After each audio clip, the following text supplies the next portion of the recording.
Welcome to the Fathering Strong podcast, where we celebrate the incredible journeys of fathers who are making a difference. Hosted by Urban Light Ministry President and author, Pastor Eli Williams. Each week, we'll hear from an inspiring guest who will share their unique fatherhood story. We'll discuss the challenges, triumphs, and lessons learned along the way, offering valuable insights and encouragement for all dads. Join us as we explore the power of fatherhood and build a brighter future for our families. Hello and welcome. I'm Eli Williams, the host of the Fathering Strong podcast. I'm the president and founder of Urban Light Ministries, which powers Fathering Strong. Fathering Strong is a website just filled with helpful resources for fathers and families, and the Fathering Strong mobile app. We'll tell you more about that later. I want to tell you right now that we have part 2 of our interview with Bishop Pastor Dr. Kevin McCraney, who is gracing us today to finish his story.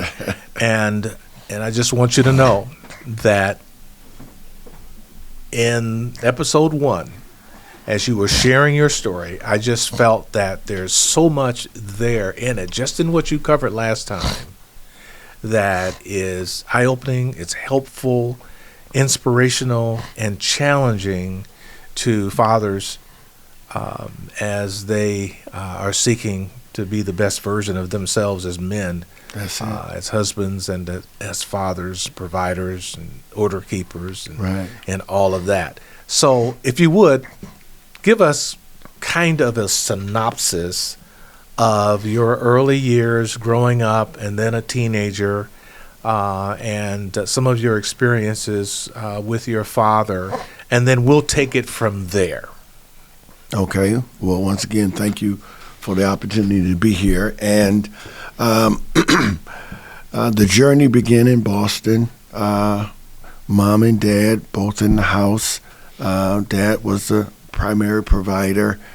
Roxbury, Massachusetts, which was a very drug-infested, high crime neighborhood, and I was one of many kids who were exposed to that environment at an early age. And of course, with Dad having a problem with alcoholism, that just fueled the tension both outside of the home and inside the home. A lot of violence, a lot of exposure to things that begin to taint the spirit of children. Yes. And of course, Mom and I left when I was about 7, moved back to... Because he was violent toward his family. He was violent. Yeah, he was violent. I saw many, the fighting. Right.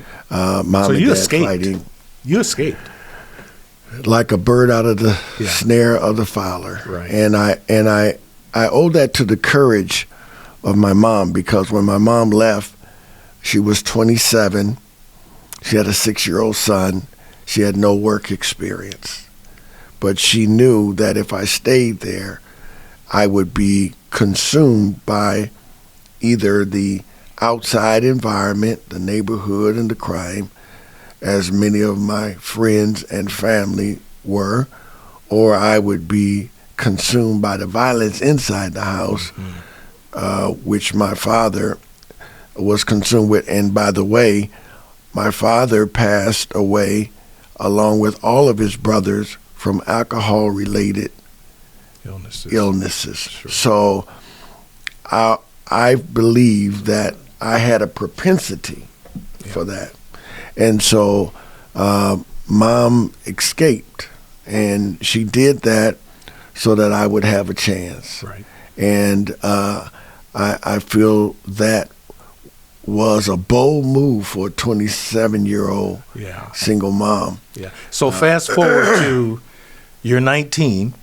I'm 19. And there's a confrontation with your father. Yeah. 19, having had scattered visits from Dad. Up until that point, most of them were tainted by the alcoholism, promises made, not kept. And so infatuation turned to frustration, and then frustration turned to anger, because I didn't view alcoholism as a disease. I viewed my father's absence as a choice. He was choosing not to be there.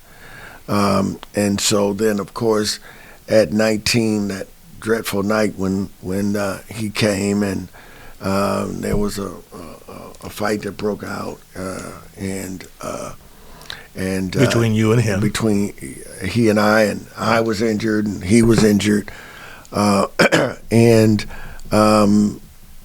so that, in my mind, severed. You know how people say, "My dad is dead to me." right?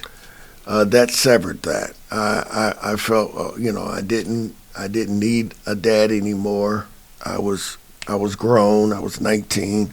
I had survived, and You survived him. I survived him, Yes. and I had a job. I was working at Goodyear Tire and Rubber, and I was in college, and so I felt I was okay, and you can't miss what you never had. Right. But I was far from okay. Right. The damage had been done, and what I discovered, and I have to always say this: when Mom brought me out of that environment, she didn't bring me out of a bad environment, and then we just tried to exist. We came out of that environment, and Mom got involved in the church, and so the church became the environment now that was impacting my life. I was seeing a different type of living, a different caliber of people, and most importantly, I was being exposed to a life-changing word. Mm-hmm. Even if I didn't notice the impact of it, I always say the gospel is a life changer, and so years and years of being exposed to that kind of positivity, the light shining on the darkness that was in me. Mm-hmm. And I remember there were so many things that I would never tell that I had started getting involved in. Sure. But while I didn't tell people, what I was telling myself was, I'm starting to become like my dad. Mm-hmm. Because I was doing things that were not really who I was trying to be. I was involved in things that were not the things that I knew would come out positive. I was Right. involved in stuff.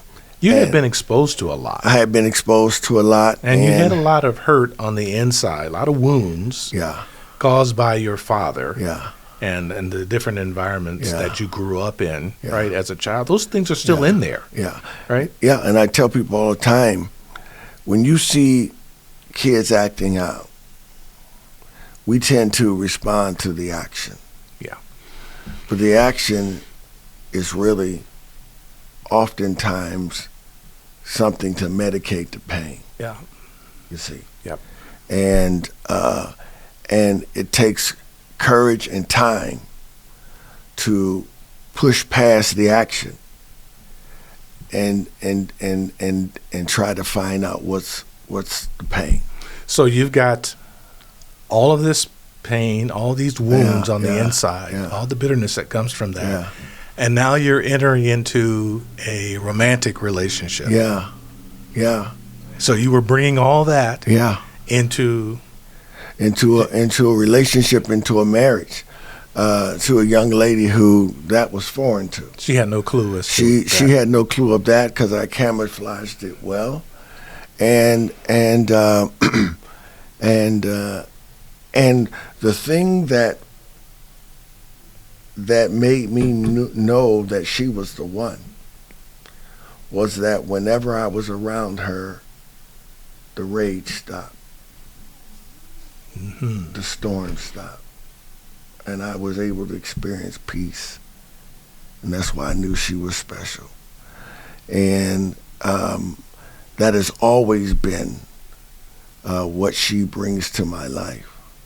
And so that marriage and then children started to really have an impact on my life, but the impact that made the biggest difference was when I gave my life to Christ. And so how did that happen? Well, I had been involved previously in some horrific activities that I would never have thought I would be involved in. And as always, I had got away scot-clean. And I remember sitting in church the next day, and service was going on, and I remember the Lord speaking to me and saying, "You are not who you should be." Let's park there for a minute. So the process of the Lord speaking to you, was it an audible voice you heard or something deep within your spirit? It was deeper than audible. It was like he was speaking to the spirit of my mind. Yes. You see? Yes. Because they were singing, and they were, if you've been in a Pentecostal church, right, it's never quiet. Right. And so all that was going on. Right. And I remember the pastor said, and I don't know what provoked him to say this, but he said, "Brother Kevin," I was sitting about midway, me and my cousin, and we were kind of laughing about what was going on. And he said, "Brother Kevin," he said, "God told me that he's going to finish your salvation today if you let him." And I was like, what did he just say? Because he said it publicly. Mm-hmm. And I'm like, he just put me on blast, right? Mm-hmm. And he said, "If you'll come up to the front and sit on the front row, I believe the Lord has something to say to you." And I was always taught, you be respectful in church. I don't care what kind of devilment you were in. You respect the church. And there's no way I was going to be disrespectful and it reflect bad on my mother. Mm-hmm. So I came up, I did that long walk, and I sat on the front row, and I was like, this dude, he shouldn't have done that, right? He going to call me out. This was going in my mind. Yeah. And as I was sitting there and they were singing, that's when the Lord started showing me. It was like a movie, and I was looking at all the things that I had been doing and getting away with it, and nobody knew. The church didn't know, my mother didn't know, but God the knew. law didn't know, yeah, but I knew. And God knew. And God knew. Yeah. And I saw myself becoming my dad. Wow. And that messed me up. Yeah. And I was like, I don't want to be that person. Yeah. But I didn't know how to not be that person. Right. Because when you become a certain way, the crowd around you begins to expect you to be that way. And to a certain extent, you're trapped. For example, if you're the black sheep of the family, if you're the one that always in trouble, the family exists and is whole because everybody have their part. You got the uncle that you can't trust, you got the niece that's fast, you got the kid that everybody got their role. Yeah. The hardest thing to do is change, and your family let you change because your family has accepted that you're that person. So there's an expectation that you're going to be that person. And when you come home and say, "I've changed," they go, "What? Wait a minute. a shock. We need a black sheep. Right. You know, we need a, and so,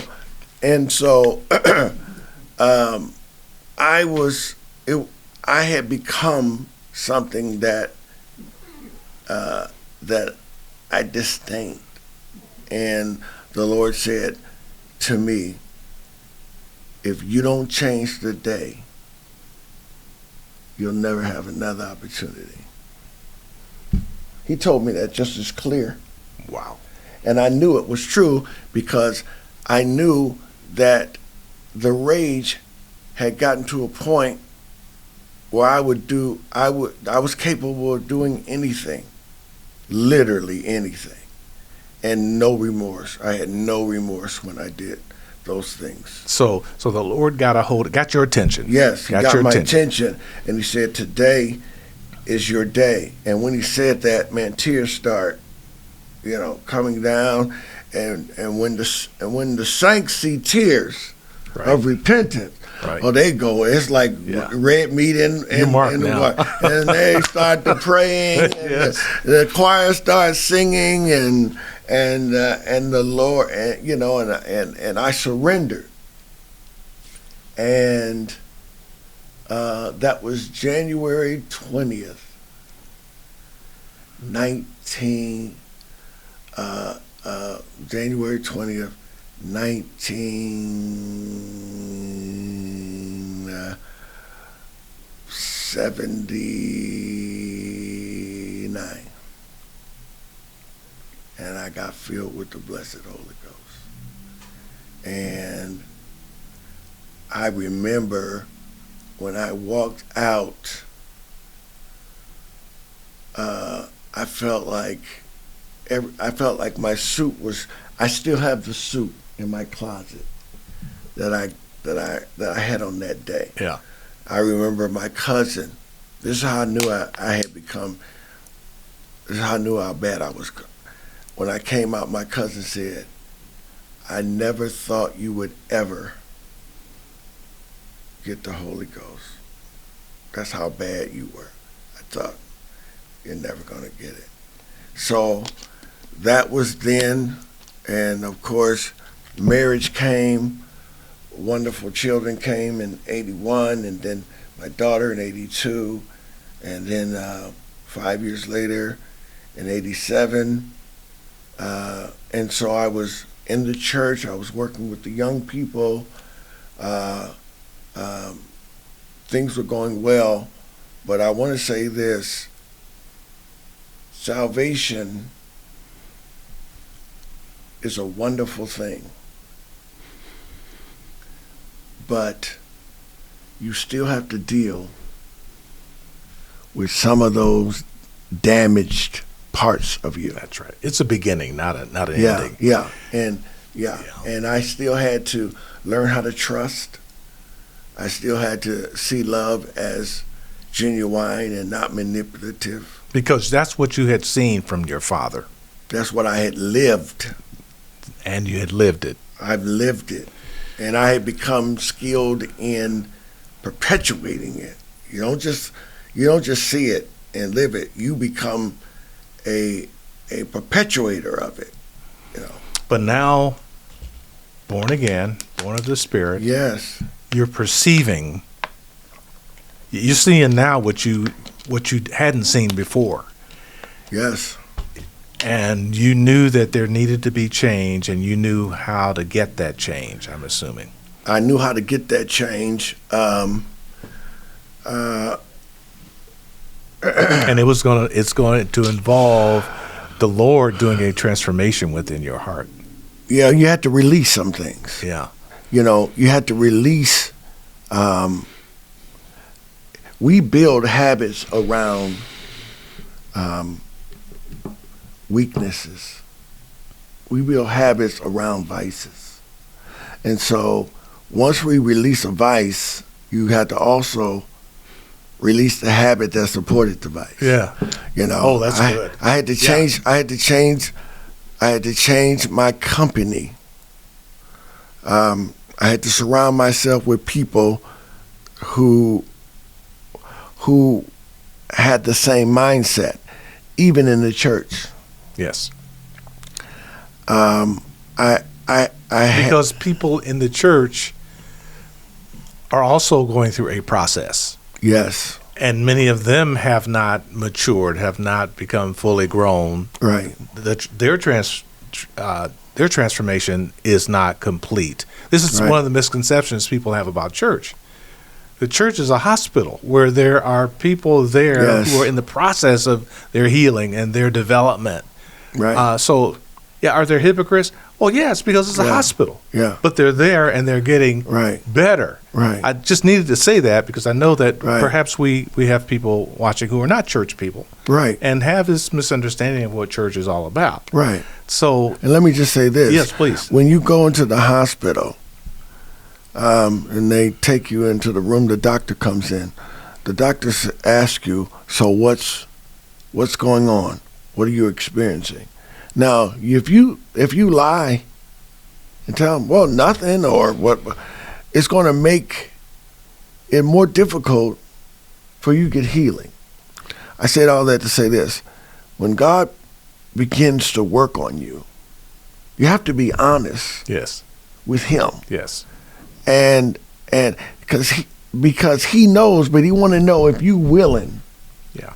You see? Yes. And so it's a very humbling thing because who I had become no longer suited me for where I was and where I was going. Yeah. So I had to allow myself to be completely made over. And that's a scary thing when who you were suited you very well.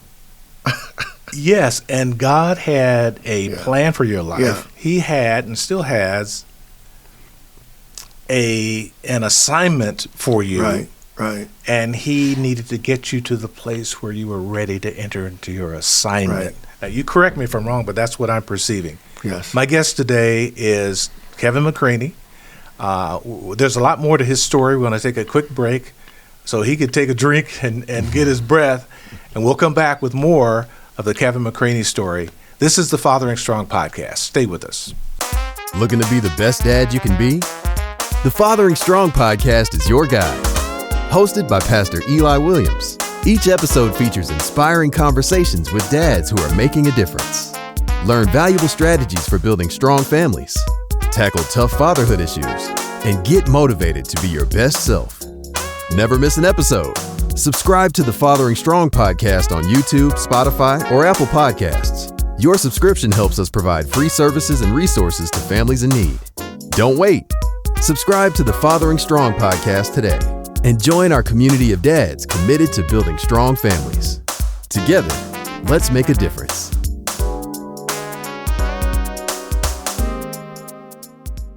Welcome back. This is the Fathering Strong podcast. Eli Williams here. We are delighted to have with us Bishop Kevin McCraney. I keep calling him Bishop because that's what he is. And when we took the break, we were just starting down that path of seeing where all of that experience he has had in his life, the good, bad, and the ugly, has led to because he surrendered his life to the Lord. Exactly. So that's a turning point for you. Yeah, that's the beginning. Yes. That's the beginning of being restored. Yes. And of being renewed. That's the beginning of, I believe that everything that I was supposed to be was a part of that gift that I received. From that point until the end of my life, I'm discovering. Yeah. Every day is a day of discovery. I always tell people, there's no more failure. You just discover what you can do, and you discover what you can't do. And so, one of the things that a number of things began to happen. Of course, I was saved now. I was a child of God, and then a few years later, I got involved in the ministry and started to preach and to minister to people. Now you'd gotten married at that. Yeah, before that, right? Married and now ministering. Yes. I was a youth leader at the church. We had about 100 young people, ranging from 12 to 35. And so I was involved in that. I was working at Goodyear Tire and Rubber, and going to school as well at the University of Akron. So my life was full. And so when did the children come along? My first daughter came in 81. Okay. My first child came in 81. She was my daughter. My son came in 82. And then my last son came in 87. And so, so now I have children. And when I grew up, it was me and my 4 cousins. We didn't have any girls.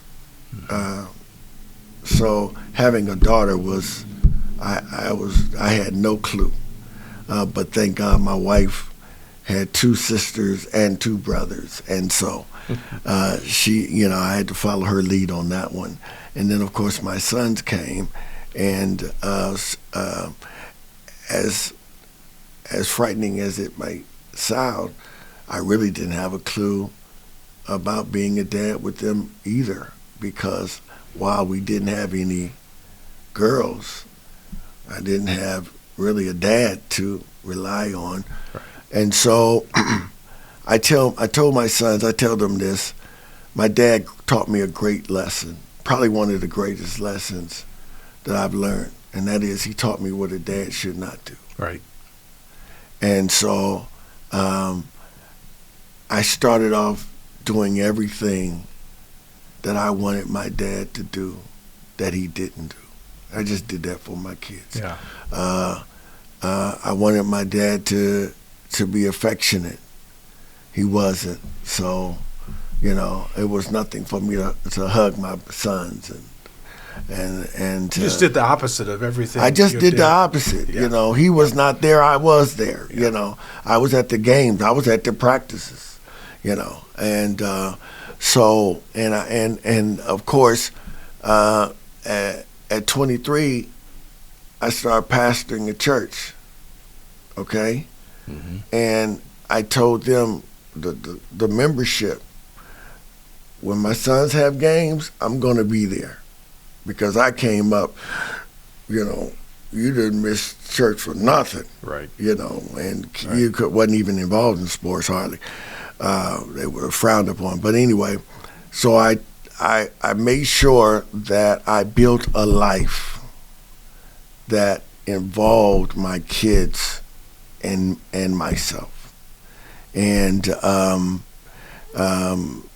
so life was different for my kids than it was for me. Was I perfect? No, far from it. But what I tried to do with my kids, and what I encourage parents to do, is to listen. And I think I learned that when I started teaching, because I worked at Goodyear, and in '89, Goodyear laid us off. I had been going to school for 12 years. 12 years at the University of Akron, trying to get a 4-year degree, because I was working, I had kids. Sure. So congratulations. Thank you. We, my wife and I walked across the stage at the same time, and both are educators. And so now I'm teaching, and it was rare for elementary students to have a black male figure. Yes. So once again, I found myself in a role where you can have an impact on kids, because a lot of the little boys were coming there, they didn't have a dad figure. Right. And I was aware of the responsibility that was being placed upon me. And rather than me coming in there and, I really took the approach, you got to listen to people. And kids have a lot to say. Many times we don't listen because the physical dynamics is that they're down here and we're up here. Yeah. We're in two different worlds. And I learned as an educator, you've got to come down to their world and have a conversation with them, and not always telling them what you want them to know, but listening to them. How much did you see yourself in those kids? Oh, listen, in every one of them. And I'll tell you a story real quick. When I was in the 5th grade, I was always acting up, acting out as well, you can expect. I had a teacher, we'll call him Mr. R. And he was a nice guy, really patient, but I really took him there.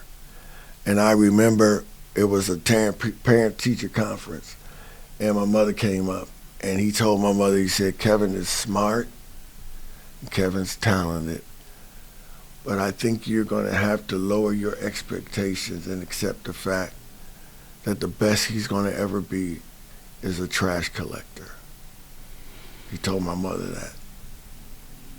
And I remember on the way home, I thought I was going to get a whip. Oh, I thought it because, And Mom, she didn't say a word, but I saw her in the car, and a tear was coming down her face. And I thought, wow, I put my mother in a situation where this guy could say something to hurt her. And that really crushed me, right? And so I said, I'm going to make him pay. Mm-hmm. And fast forward now, it's 1998, and I got my first principal assignment. And the school they assigned me to, I walked in during orientation, and who was there as one of my teachers was Mr. R. And I walked over to him. That is rich. And I reminded him of what he said to me. And he was so apologetic. He was like, oh, my God, Kevin, I'm so sorry. That was such a horrible thing to say. And I said, no, listen. It motivated you. It changed the trajectory of my life. And sometimes painful things can make powerful impact. Oh, that's so good. You see what I'm saying? Yeah. And so I saw myself in those kids, and so I had to be careful. We have to be careful what we say, because I believe that life and death is in the power of the tongue. Yeah. And you can speak life over those kids. Or you can speak death. Or you can speak death. Yeah. And, Well, you responded in the best possible way, and that it pushed you to prove him wrong. It motivated me. Yeah. Because he wasn't going to make my mom cry on my behalf. You know what I'm saying? Yeah. It was not so much what he said to me, but he hurt my mom, and she had nothing. She couldn't come back because I had given her nothing to come back on. Right. So that bothered me. So now watch this. Along this journey, now I'm in my adulthood, and Dad would pop up every now and again. They were very infrequent. I would hear he's in town. I may run across him at a gas station or something. And so I got a call one day. My kids are in their teens. I got a call one day. And the woman that he lived with called and said, your dad's in the hospital. They're letting him out. He don't have no place to go because he can't come stay here. So if you don't come get him, he's going to be on the street. I was a preacher. I was a pastor. But I was still a son. And I told her, I said, well, he can stay on the street then, because I ain't coming to get him. And so I went and told my mom that evening. I said, you ain't gonna believe who called me. And I told her what she said. And my mom said, get your stuff and go up and get your dad.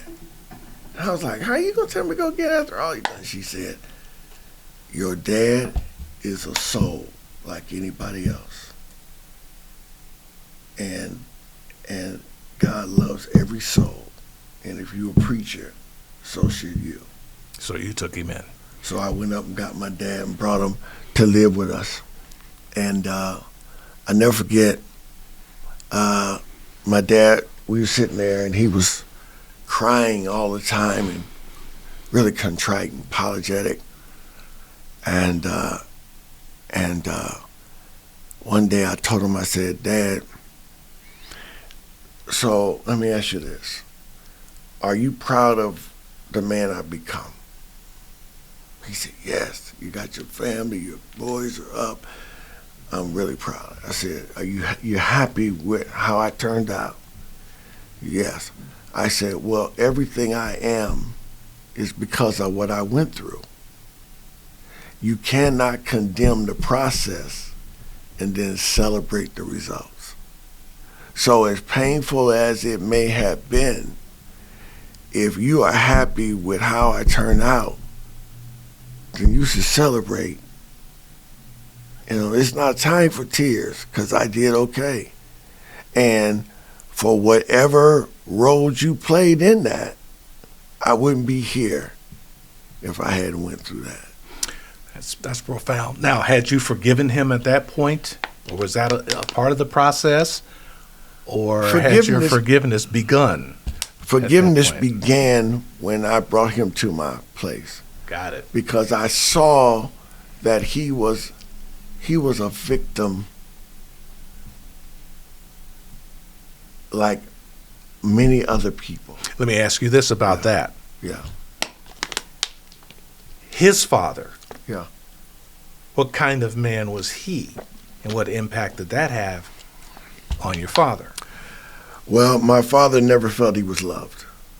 My grandfather worked 2 jobs for 30 years and retired.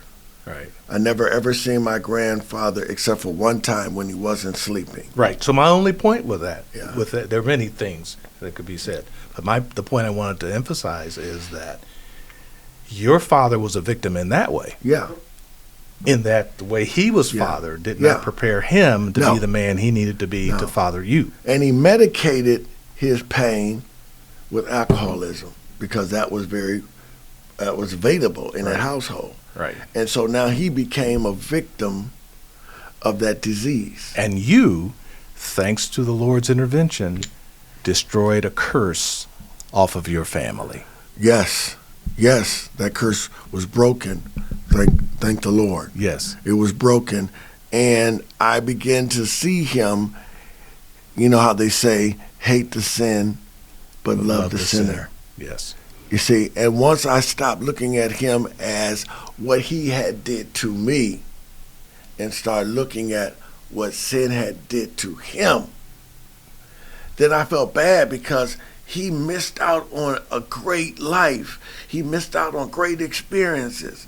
He missed out on all the stuff that he could have had had he been there. Yeah. He was the one to be pitied, not me. He was the one to, and so I felt so bad for him, you know. And that was part of the conversation. Don't beat yourself up. Listen, we can, you know, the dad and son, the son is set on that. But we can still be the best of friends.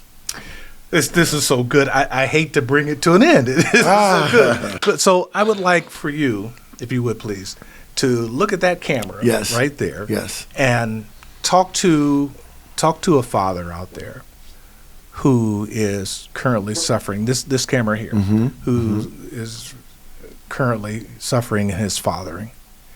Something that would encourage him to not give up, but to keep going, and to perhaps turn to the one, and that would be the Heavenly Father, who made the difference in your life that enabled you to turn out to be the father that you have been, and also a father figure to many, many children. Yeah. Well, you know, I can only say what has worked for me. And And I can only talk about my story. And as I said earlier, life is a journey, and it's a journey of discovery. And a person once told me, there comes a tide, Tide, in the life of men, when taken at the flood, which is the high point, leads on to victory, but neglected, all the days of one's life will be swamped with misery and failure. They told me, when they gave me this quote, they said, never forget to seize the moment. And I tell that to everyone, especially fathers. There are moments in life that are so important, especially with your children. You have to be aware of when that moment is. You have to be present for that moment and understand that that moment can change everything that's happened before and everything that will happen afterward. And if you can find Christ, who has the blueprint for manhood, who has the blueprint for peace and joy, you can't give what you don't have. But when you possess it, then you can share it. And I found him to be the source of all that and much, much more. So I'm learning as I go to be better, and I encourage you to find him, to accept him, and to look for that moment when you can change your life and change the life of others. Yeah.